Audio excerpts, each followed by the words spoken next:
Hi guys, welcome back to my channel. Thank you so much for tuning in for another exciting video today. So in this video, we will be exploring more of motif discovery and enrichment in genomic regions obtained from ChIP-Seq experiment. And this time we will be using the geneXplain platform for performing the analysis. We will explore the site search methods and workflows and will learn how to operate in their system. Once again, I would like to give a huge shout out to geneXplain for sponsoring this video as well as giving me the opportunity to explore their tools and workflows. We will be exploring their all-encompassing comprehensive set of tools and workflows available on their platform to perform the analysis today. For today's demonstration, we will be using the same dataset that we used in the previous video. If you haven't watched the previous video, I will highly recommend you to watch that before you follow along with me in this video. So I will add the link to the previous video in the description section below. So for today's demonstration, we are going to use a ChIP-Seq dataset which essentially captures the genomic regions where RUNX1 binds. RUNX1 is a transcription factor that plays a critical role in development of breast cancer, and overexpression of RUNX1 can lead to activation of genes that can promote cancer growth and its survival. The goal of today's analysis is to identify canonical enriched DNA motifs in the genomic region where RUNX1 binds to get an overall landscape of enriched motifs where this transcription factor binds. So the data is generated using MCF10A cells, which are essentially non-malignant epithelial cells. So this is essentially the geneXplain's website, and before I log in and start performing the demonstration, a little bit more about geneXplain. So geneXplain is one of the worldwide known providers of top bioinformatics systems biology and cheminformatics databases, software and services. It provides extensive set of tools and comprehensive workflows to analyze high throughput data with a point and click interface. So today we are going to perform the analysis using their comprehensive set of workflows and tools available on their platform, and one does not require any programming to perform the data analysis, and you will shortly see me do that using their tools on their platform. So the workflow that we are going to use today is designed to search for enriched transcription factor binding site in a set of genomic regions in comparison to a random background set.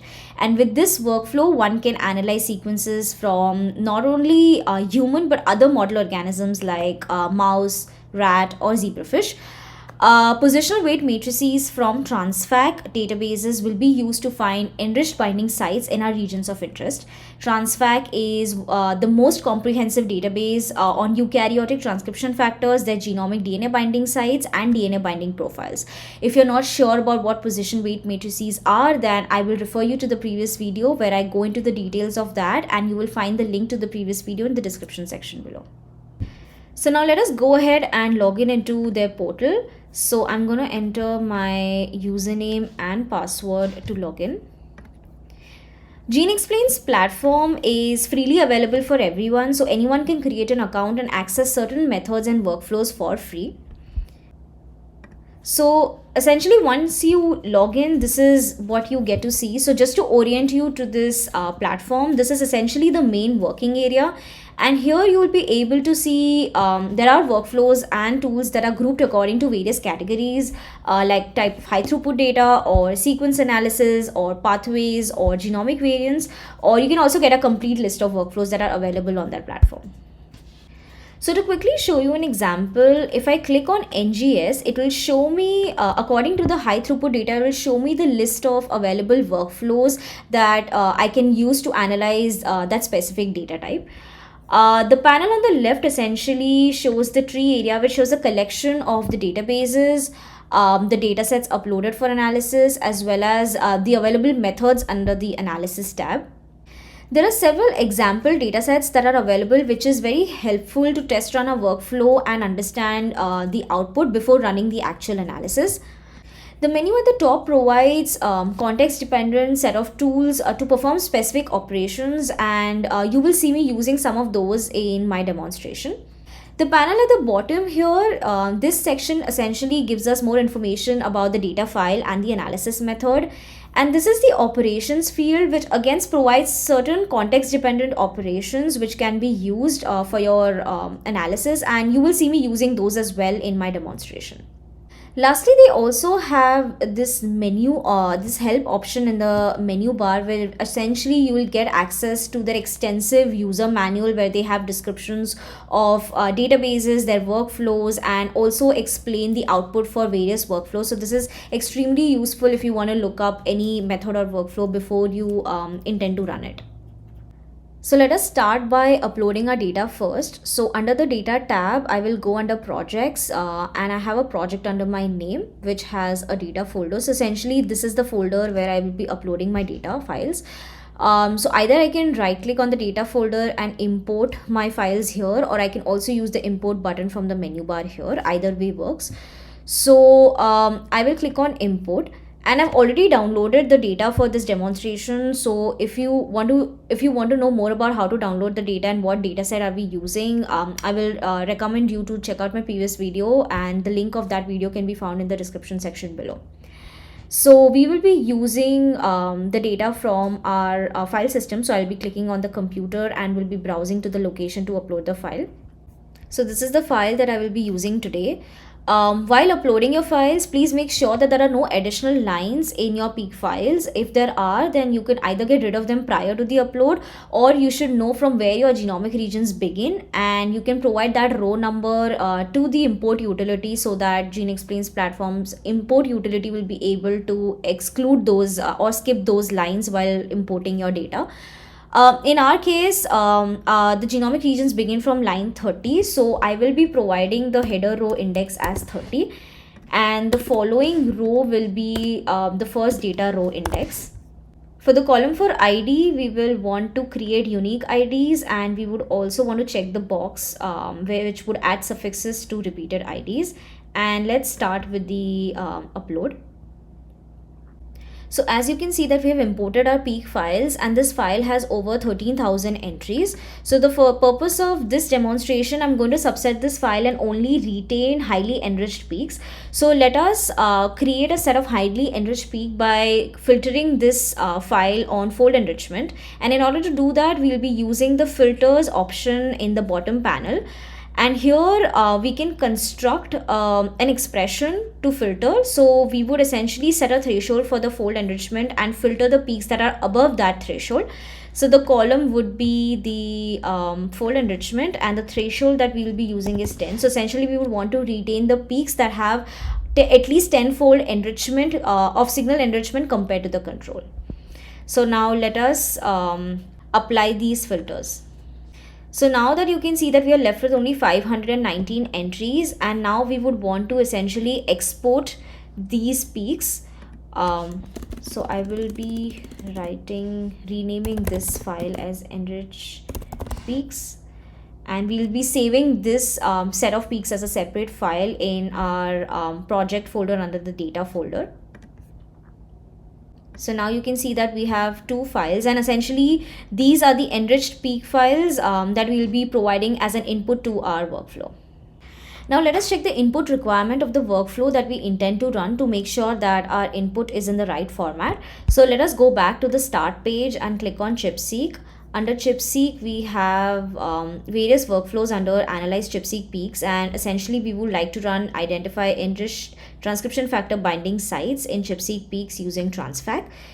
When we click on this workflow, we see that it requires an input track, and the data that we have currently is in the tabular format. So essentially, in order to run this workflow and provide these enriched peaks, we would have to convert this table into the track format. genexplain's platform provides several tools that allow us to make such conversions on their platform with a few clicks. So in order to convert this table into track, we go under the Analysis tab under the Methods.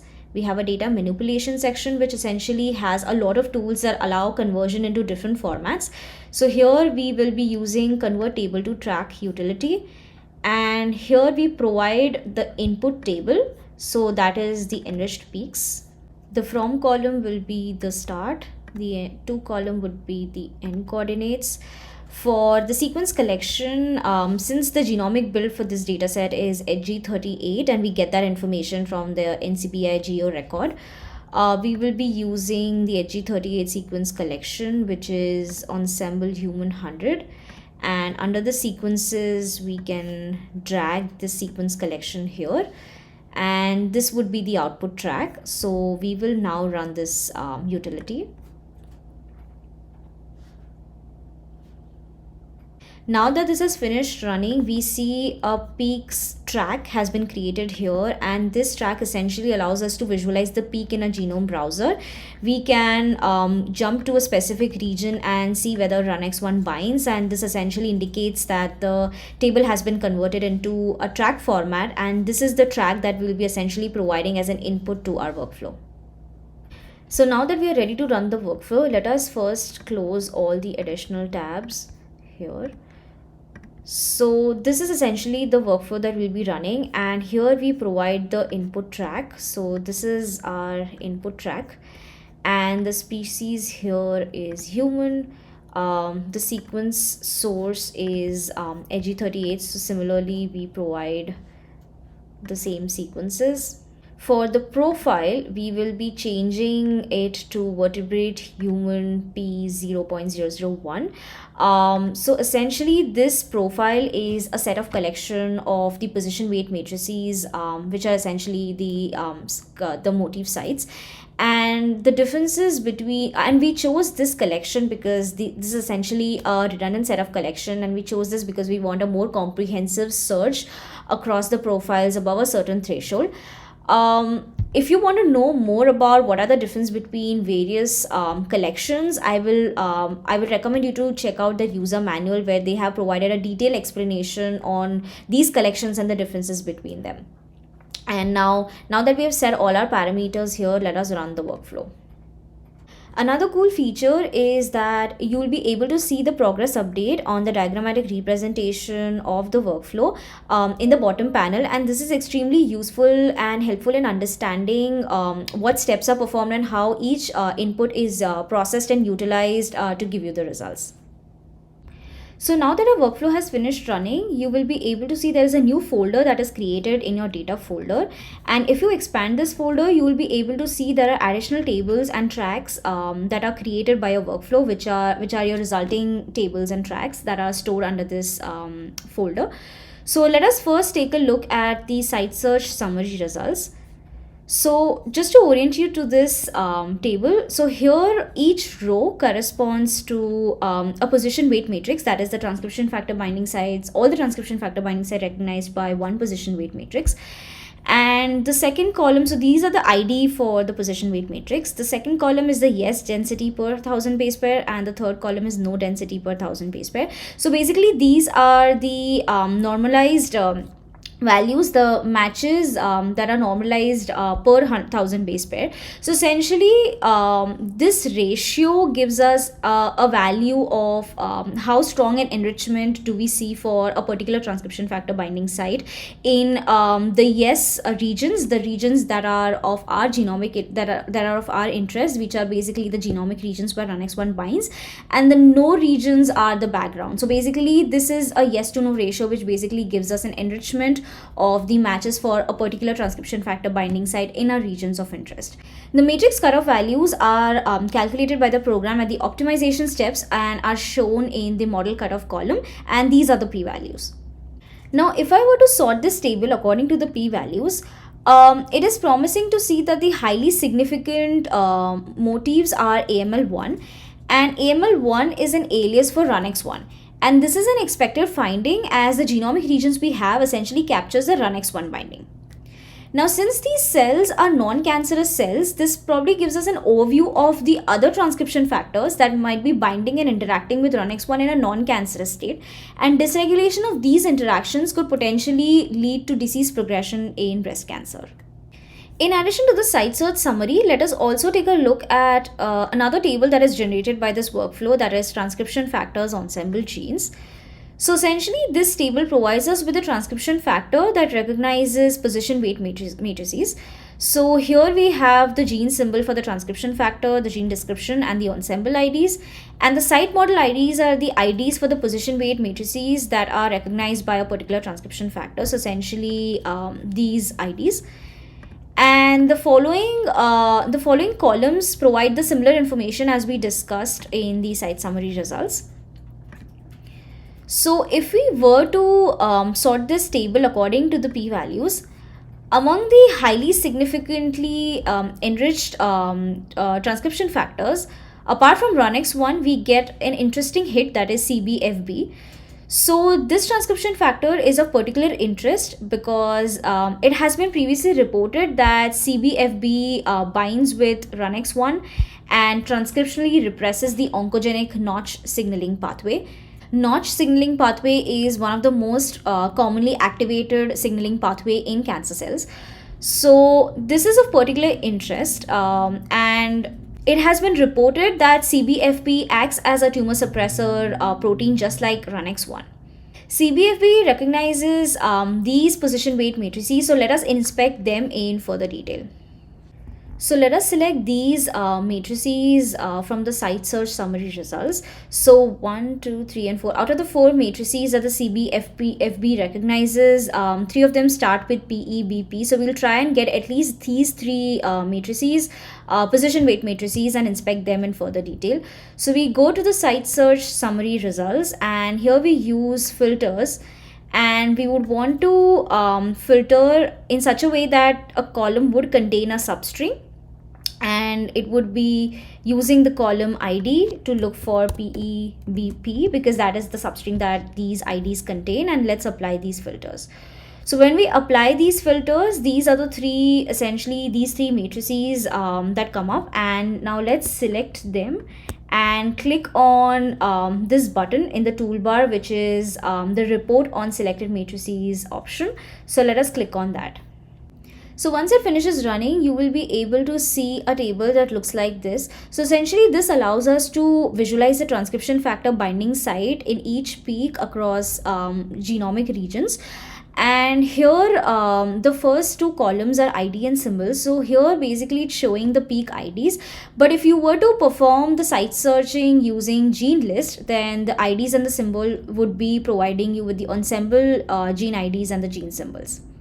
Each arrow here corresponds to a transcription factor binding site, and for different colors you can click on the site colors in the bottom panel.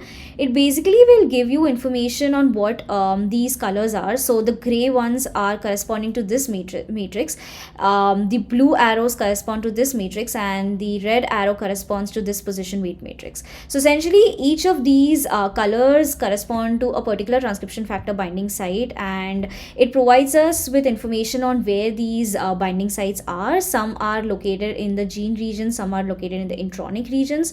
So, and you'll also be able to find, if you scroll a little up, there are certain regions that are color coded. So certain regions are long non-coding RNAs, there are certain protein coding regions.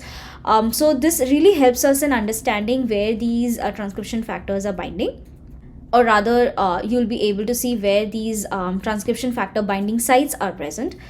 And the total count column provides us with the total number of these binding sites in that particular region. And if you scroll further, you will be able to see the separation of the individual counts for different position weight matrices in that particular region. So this report provides you with an overview of the Motif instances in your regions of interest. So geneXplain's platform also allows us to visualize the transcription factor binding sites on a genome browser. And the way we can do that is that when we created a Motif instances report for our selected position weight matrices, it also created a track of those matrices. So when you double click on those, on that track, you will be able to see and visualize those transcription factor binding sites on as a genome browser. So let us add some additional tracks to this. So I'm just going to add some additional gene tracks here, and just going to set some parameters. So I'm going to add the ensemble gene IDs. So this is the ensemble gene ID corresponding to the RUNX1, and this is the RUNX1 gene region. Just to give you an example and to show you how useful this feature is. So here you will be able to see that In addition to the gene region of interest, you'll also be able to see where your position weight matrices bind in your genomic regions of interest, specifically to which exons, or whether there are any position weight matrices or transcription factor binding sites in your intronic regions. You can also add, there are several other tracks available that you can also add, but this is really a useful feature to visually inspect where your transcription factor binding site binds in your genomic regions of interest. You can also export these tracks and tables into formats that can be read into another programs and can be visualized in other genome browsers as well. Last but definitely not the least, there is another cool feature where we can map these peaks, these genomic regions, to the genes, specifically looking at where these peaks occur in specific genes, whether they occur in the intronic region, how many occur in the exonic regions, are there any in the 3' or the 5' UTRs. And there is a quick utility that their platform offers to map these peaks. So we go to the analysis tab, and here we have a utility called track to gene set. So here we provide with our input track. So let us go back to the data and provide with our original input track that we use to perform site search. And here I'm just going to go with the default values, except that for the types of the resulting column, I'm going to choose all the columns, and then I'm going to hit run. So once it finishes running, this essentially gives you a list of genes, and it gives you quantifications on where the particular peaks map. So whether they map on the plus or the minus strand, whether they map to that particular gene, whether the peaks map in the exonic or the intronic regions, the 5', 3'. It also provides you with the intron or the exon classification, as well as the positions of those peaks. So this can be a very helpful utility if you're interested in specific set of genes and would want to know where these peak binds to, where you would want quantifications as to how many peaks or how many of the peaks bind to the intronic or the exonic regions, or any specific regions in your genes of interest. This can be an extremely useful and handy utility to quickly check for that. So that was all I had for this video. In the next video, we will continue the discussion further and generate deeper insights using transcriptomic data along with the ChIP-Seq data on Genome Enhancer, which is geneXplain's automated pipeline.